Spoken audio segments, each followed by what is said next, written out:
Bonjour à tous, nous sommes le 22 avril 2020, tout le monde est confiné chez soi à cause du coronavirus, et je me suis dit que j'avais pas envie de vous parler de ça. Non, on va parler de choses un peu plus positives. En fait, j'ai pris conscience que c'était le bon moment pour lancer sérieusement ma chaîne YouTube, avec un concept assez innovant. Alors pour savoir si ce dont je vais parler sur cette chaîne peut vous intéresser, j'ai pensé qu'en guise de première vidéo, j'allais commencer par me présenter. C'est parti!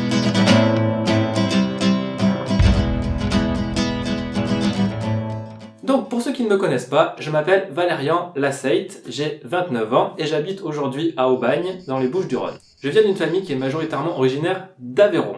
Je suis très attaché à ce département parce que c'est là-bas que j'ai passé toutes mes vacances. Et ma première passion, c'est les balades en pleine nature. L'exploration dans les rochers, l'escalade dans les arbres et la liberté d'aller où l'on veut. Ma deuxième passion, c'est la bande dessinée. J'ai découvert ça car ma grand-mère a commencé par m'acheter le journal de Mickey, puis c'est ma mère qui a continué avec le Picsou Magazine. Et j'ai passé toutes mes soirées à lire ça. Ma BD préférée, c'est la jeunesse de Picsou. Ma troisième passion, c'est le cinéma. Je respecte à mort les gens qui font du cinéma. Parce qu'un film, pour moi, c'est le rassemblement de tous les arts matérialisés dans une œuvre accessible et dans laquelle tu peux te plonger et juste kiffer.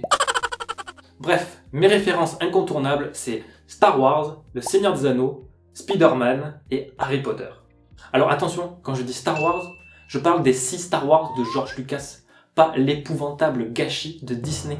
Même si au passage, les dessins animés Walt Disney restent quant à eux indétrônables. Alors évidemment, j'ai encore beaucoup d'autres références que j'admire vraiment, mais on ne va pas parler de tout aujourd'hui. Peut-être une prochaine fois.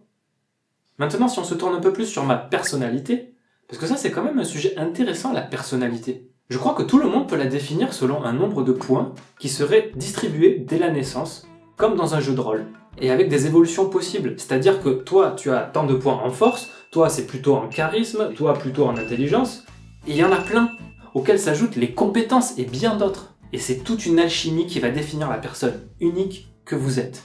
Avec en bonus la possibilité d'avoir un pic très élevé dans une compétence. Donc pour ma part, je dirais que ça peut se définir comme ça.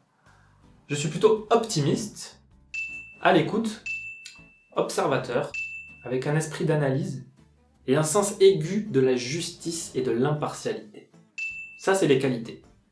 Et pour les défauts, ce serait timide, naïf, têtu et un peu trop renfermé.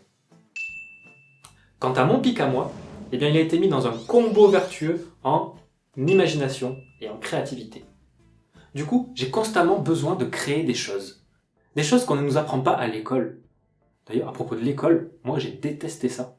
Je préférais apprendre des choses tout seul, en autodidacte, plutôt qu'on me les impose. Et là-dessus, je voulais remercier ma mère. Parce que, faut savoir que c'est elle qui m'a élevé, toute seule, et malgré mes difficultés à l'école, elle m'a toujours soutenu. Même dans mes rêves les plus fous. Alors que pour elle, la vie a été assez difficile.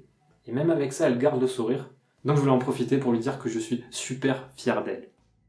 Et donc pour en revenir à la personnalité, eh bien je crois que là où on est le plus élevé, eh bien c'est ça qui nous indique ce qu'on doit faire dans la vie. Parce que si on a un talent, on doit s'en servir. C'est ça notre quête principale. C'est sur ce chemin qu'on sera le plus épanoui. Et c'est donc sur ce point que j'ai envie de vous amener maintenant en vous parlant de mon métier.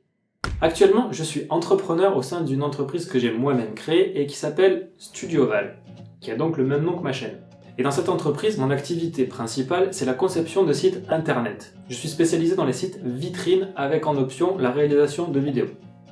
Alors c'est un travail intéressant pour moi parce qu'il y a de la création, mais il s'agit uniquement de commandes qui me sont demandées par d'autres personnes, donc mon potentiel est limité. C'est pourquoi j'ai décidé de créer une autre activité complémentaire sur cette chaîne YouTube.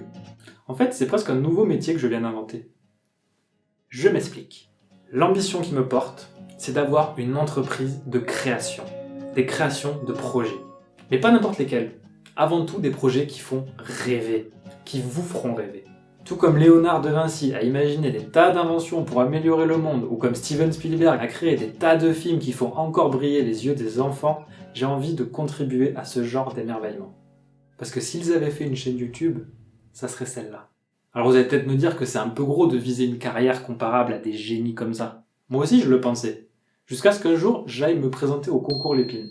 Si vous ne connaissez pas, c'est le concours international des inventeurs, qui délivre donc des médailles d'or aux meilleurs projets de ce monde.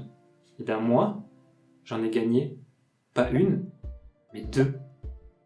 Et tout ça pour un premier petit projet, alors que j'en ai d'autres bien plus ambitieux dans mes cartons. Vous commencez à voir où je veux en venir? En bref, voilà le concept. Cette chaîne va devenir une chaîne de création de projets. Le tout avec 3 grands thèmes. Le premier, ce sera des vidéos perso, c'est-à-dire comme celle-ci, où je parle plutôt de mon histoire, et vous pourrez donc suivre mon évolution pour voir jusqu'où je peux aller, avec des conseils pour ceux qui veulent aussi se lancer.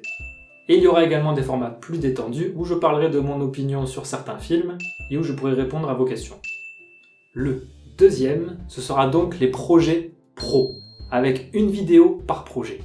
Uniquement des projets que j'ai inventés et auxquels je crois. Ça ne parlera pas de technique, mais seulement de ce que ça pourrait vous offrir. Et surtout, ça s'adressera à tout le monde. Parce que ce qui me motive, c'est les réactions du public. C'est qu'est-ce que vous attendez. Donc plutôt que d'être séparé par un écran, eh bien je vous demanderai toujours de voter à la fin, simplement avec les pouces haut ou bas, pour que je sache si vous voulez que le projet présenté voit le jour ou pas. En fait, ce sera comme une étude de marché. Et si vous aussi vous avez un talent particulier et qu'un projet vous emballe vraiment, eh bien vous pourrez me contacter pour qu'on le réalise ensemble. Car tous mes projets peuvent accueillir d'autres participants avec d'autres compétences. Parce que mon but, c'est d'être cofondateur. Et j'insiste sur le cofondateur. Car je suis persuadé que c'est en s'associant avec d'autres talents qu'on va beaucoup plus loin et qu'on est réellement utile. Et toujours dans un contexte plus léger, je pourrai aussi faire des focus sur des projets qui ont déjà été réalisés avec des reportages. Et le troisième, eh bien ce sera aussi des projets, mais dans un but de divertissement. Parce qu'en plus d'imaginer des innovations, j'imagine aussi des histoires. Des histoires qui peuvent prendre la forme de BD ou de films. Alors pareil, ça sera à vous de voter pour savoir laquelle vous voulez voir réalisée. Sachant que toutes mes histoires, leur raison d'être, c'est de vous sortir de l'ordinaire. Donc dans un genre plutôt science-fiction, fantastique ou au moins action-aventure. Parce que ça, c'est des genres qui ne sortent pas beaucoup des boîtes de production françaises. À part Luc Besson et Alexandre Astier, qui ont réussi à se démarquer, je pense qu'il y a vraiment quelque chose à secouer dans ce secteur. D'autant plus depuis qu'on est tous confinés chez soi. Parce que là, on se rend compte que le divertissement, c'est pas juste un loisir, c'est un besoin. On a besoin des artistes. Et donc mon but ici, ça serait d'être auteur. Auteur de nouvelles œuvres qui vous en mettront plein les yeux. Mais tout en vous faisant réfléchir. Et si ça marche, peut-être que Studio Val pourra devenir une véritable maison d'édition et de production dans lequel votre avis compte. Voilà, donc maintenant, si vous voulez suivre les prochaines vidéos, eh bien, abonnez-vous à la chaîne Studio Val et n'hésitez pas à la partager. Je vous dis à bientôt et merci d'avoir regardé.